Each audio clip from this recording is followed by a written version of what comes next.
Alright everyone, welcome back to another Star Wars Galaxy of Heroes video with Fat Phil. Apologies for all the delays in recording. For those of you who didn't know, I was on vacation for a little over a week. Took an extended vacation.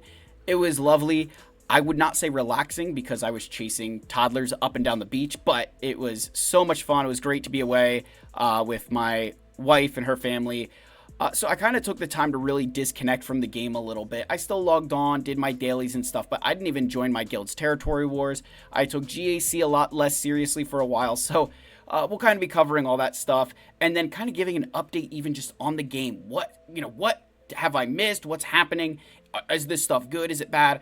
Let me know your thoughts down below. Please like and subscribe. Let's give a shout to our channel members real quick for their just continued support, especially when I'm not creating. These guys continue to be there for me and encourage me in the comments. So thank you guys again for continuing that, keeping the faith. Hopefully your accounts are growing. I've seen a lot of really good questions in the Discord. I know I've been helping you guys there, even if it's not on live stream. So thank you again.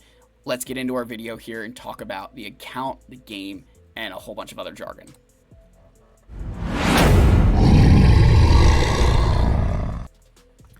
All right, so let's just quick start off with, what kind of happened in the account while I was away. So, from an actual farm perspective, the first thing that we did was I shouldn't say the first thing, but I did take Echo to Relic 7. This was because I made a mistake during territory battles. I used my ARC Trooper with Leia, not thinking that I also needed him for the Zepho mission. For the special mission on Zepho. So I took Echo to Relic 7. Now, a lot of you may be wondering, why Echo? Why not take one of the other Bad Batch members? And that's a very valid question. Because, these guys are pilots. The thing is, I like the Marauder being slower than Jedi Knight Anakin. One of the things that I very much have done intentionally is keeping that Marauder slower than Jedi Knight Anakin. And so because of that speed difference, I wanted Marauder to stay where it was, so I chose Echo. I will eventually get the rest of these guys up and running when I get Omega. I think when I finally do level up Omega, I will be taking the rest of their relics up so that way we can hammer some big stuff. So that was one thing we did. We did, Relic 7 there. Then, obviously, GL Ahsoka came out. Those Rex came. So we took Ahsoka Snips to Relic 9 and our Commander Tano to Relic 9 as well. So 2 more Relic 9s. They were both Relic 7 before. And that also means that I not only took them to, Relic 9, but you got to think I did the Relic 8s along with them. So, resource-wise, we're slowly getting back, but it's been a lot of relics this year lately. A lot of high relics. So, a lot of signal data spent, but overall, I'm very pleased. For the fact that the Relic 9s are on 2 characters that I use extensively, I'm very pleased about that. And even more so, I can use them with my Queen Amidala, Padawan Obi-Wan, and Master Qui-Gon in territory battles on the Ring of Kafrene and get 2 out of 2, even though we can't summon the Handmaiden because of Commander Tano being an Ufu. So, very, very pleased with that. And honestly, it's beginning to make me wonder if I should relegate my Jedi Master Kenobi. Maybe you guys will bully me into it. The reason I've been thinking about relegating him is because it would give me a full Relic 8 Galactic Republic Jedi team to be able to use in territory battles. So that is something that's kind of weighing in my head a little bit where I could potentially make that happen. It would it could potentially impact my Queen Amidala team, but not really, because if you look at my Galactic Republic, we've got General Skywalker, we've got, Grandmaster Yoda, and ARC Trooper at Relic 8, and then Kenobi, Padme, Snips, and Commander Tano. I've got a lot of characters here that I can use there. So I'm not overly concerned that, by relegating Kenobi, I'm taking away from other things. So definitely something that's been weighing on me to potentially help my guild with additional battles and just kind of round out my account a little bit. So that could be something that I'm thinking about in the future. Then, obviously, the other big thing that happened was we did get Jar Jar to Relic 7. So now we have the full Gungan team that happened in the month of August. Very pleased, right? It's been a nice boost to the account, particularly, I would say, in Conquest. He's helped out in GAC, but I'd say Conquest is where this guy has really shined. And then, obviously, in the raid. So, definitely something that's been a good ticket for me. Speaking on the raid, so my guild, we are continuing to push in the raid. So we got close to 416 million. We had a couple guys who were a little bit low that we're trying to push them up, but we're getting close to that, 416 million box. So we're kind of alternating our raids between a max effort, which this past one was, and then casual. So that just kind of allows the guild to kind of take a breath, because those max run raids can be brutal, particularly with some of those teams where you're constantly kind of restarting.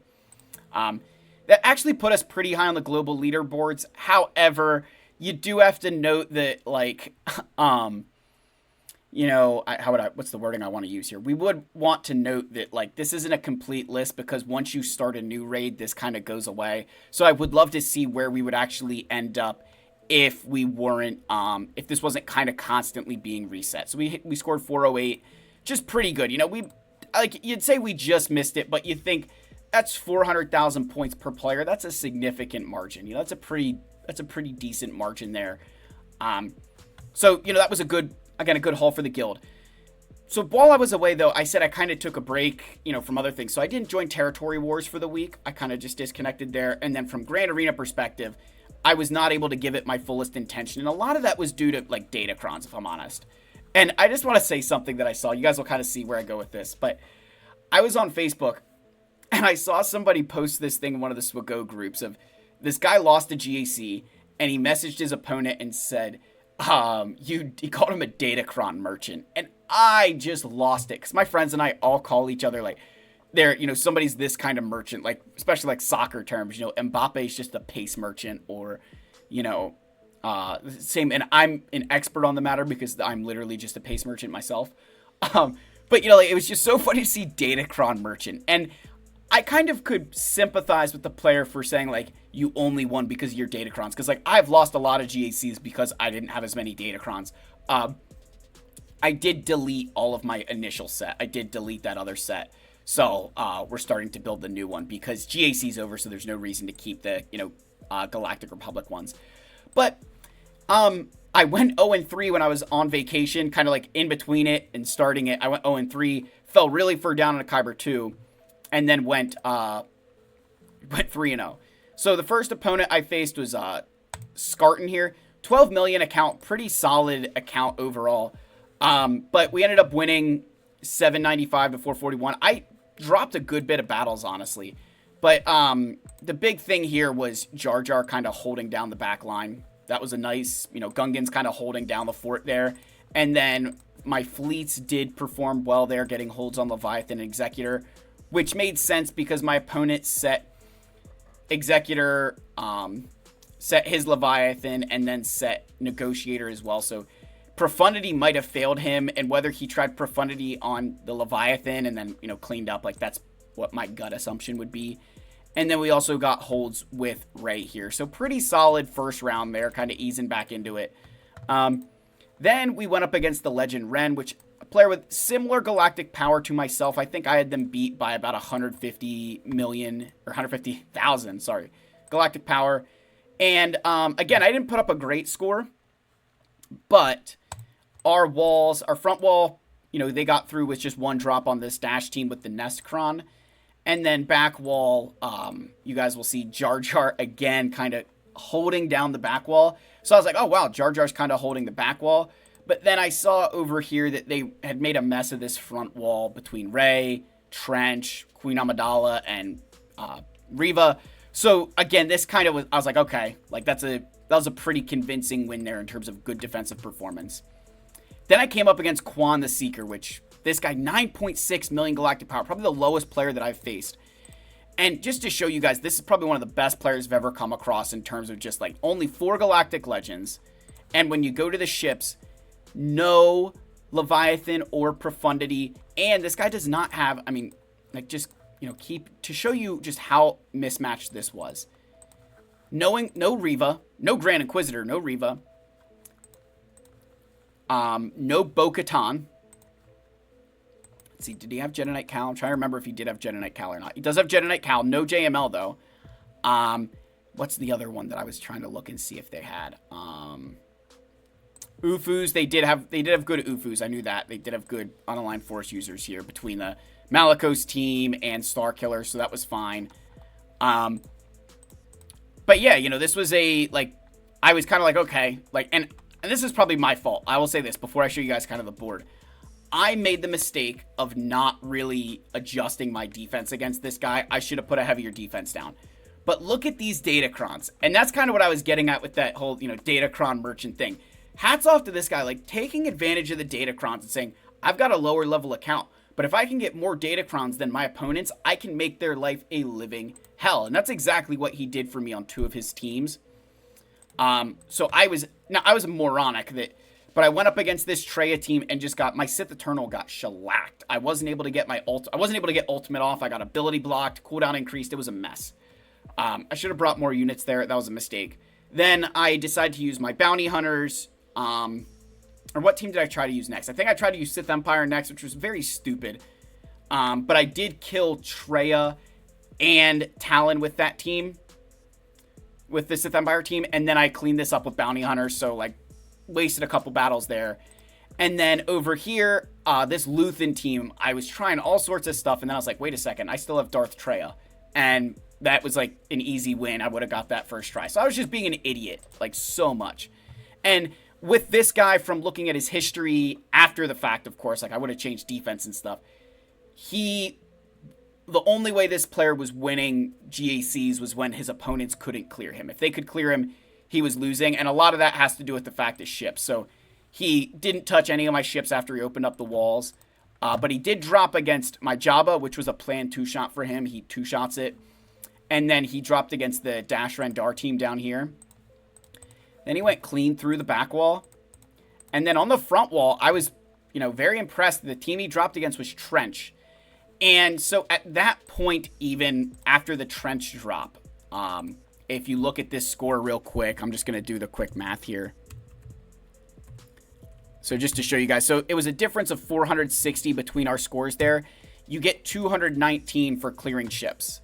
So I would have been ahead by 241 banners at that point. So had he cleared all of my fleets, even with a max score of 79, he would have needed to average over 80 to win. So I was, you know, well in the clear of winning this GAC once he got to ships anyway, but I should be winning because it was a much lower player. So, you know, Quan, hats off, man, probably the best player I've come across. Like, really, really good stuff there. So finally, guys, what's going on in the game? Like, you know, I missed a lot of stuff. So they did continue, they added Embo into the game. They did continue to add these older characters into stores, which has been really good. It's giving you access to characters, and I think particularly with Embo, I'm a big fan of that because a lot of players are building Jabba. Embo fits in that team really, really nicely. So that's a big, big jump, you know, big boost for the game.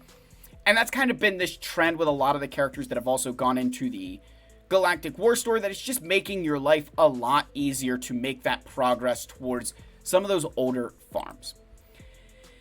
Now, there are some things that some players would see as negative, of course, right? So a lot of people kind of complaining about Commander Ahsoka Tano. I get it.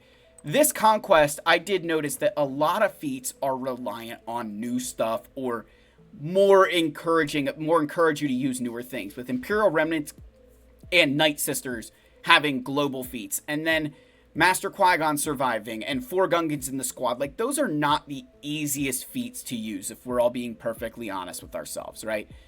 But I think they're all fair. There's ways to do Imperial Remnants. There's Night Sister teams that don't require the new units. Like, Master Qui-Gon, you should be building him anyway, but there's ways to get that done. 4 Gungans in the squad. Again, a lot of players are building Gungans as it is. So, like, it's not very difficult. But there are a lot of sector feats that are about these new characters as well. And that, in my opinion, is definitely a sign that they don't want Ezra to just be given away. So if I'm a lot of you, I'm probably looking at box 6 as the realistic goal here, because I just don't think that box 7 is going to be obtainable for a lot of players who can't afford to have some level of investment in their Imperial Remnants here. And that's exactly what I did. Like, when you look, I've got these guys at gear 11. I even threw a Zeta on Captain Enoch. That will be a team that I am going to be investing in. But I think you've got to look at it from this perspective that Conquest is moving more towards that, hey, it's not just about trying to cheese through some of these things. Like, you've just got to have access to it, right? And there are enough, to be fair, right? There are enough Imperial remnants that you can make two teams between Captain Enoch, Death Trooper, and Night Trooper, and then you'd throw in whether it's Scout, Storm, Death, whoever, right? You can put extra characters in there, and then you can make a whole nother team between Dark Trooper, Moff Gideon, Dark Trooper, Moff Gideon, and then, the leftover ones. So, like, you can make two teams there, and I'm very happy about that. I think that is a, more doable feat, particularly if you have a larger account. But even if you don't, there's still plenty of ways to make an Imperial Remnant team. And also bear in mind, Moff Gideon does have a leadership. Now, it's not the greatest thing ever, but it can be good with some of these older Imperial Remnant units if you have access to them. So just kind of file that stuff in the back of your head there. Not impossible to do that. But overall, guys, I think I'm okay with that. I'm okay with Conquest getting harder. I've heard a lot of, and maybe it sounds elitist, but I've heard a lot of players kind of complaining that it seems that a lot of things are very accessible to those with lower level accounts. Like, you think the guy that I faced in GAC, Quan, 9.6 million and had, only 4 GLs, yet he's got Malicos, he's got Bane. I also believe they had Queen Amidala. Let me double check there. You have Queen Amidala? Yes, Queen Amidala even. And I'm not trying to say, you're bad, but, this player also had Trench, and I think even Luthen as well, if I remember. Let me double check that again. Is Luthen Rogue One? I can't remember. No, he's not. He's just Rebel Fighter. There it is. Yeah. Also Luthen. Again, I'm not trying to, knock, it's just, I've heard a lot of players kind of complaining that and to a degree, I can understand that, the idea there. It does feel like a lot of things are that Conquest was more so gated by grinding, and I wonder if they're kind of changing that up a little bit to say, okay, we don't just want you grinding and getting this done with a lower level account. We want you to actually have to have a roster that's capable of getting through these things a little bit more naturally. And there'll still be cheeses and things you can do, but I don't hate that, because this game will get very boring very quickly if you have access to all that stuff, right? It's the chase is what keeps us coming back to this game, right? That, you're the dog, like the Joker says in The Dark Knight, you're a dog. I'm a dog chasing a car. I wouldn't know what to do with one if I caught it.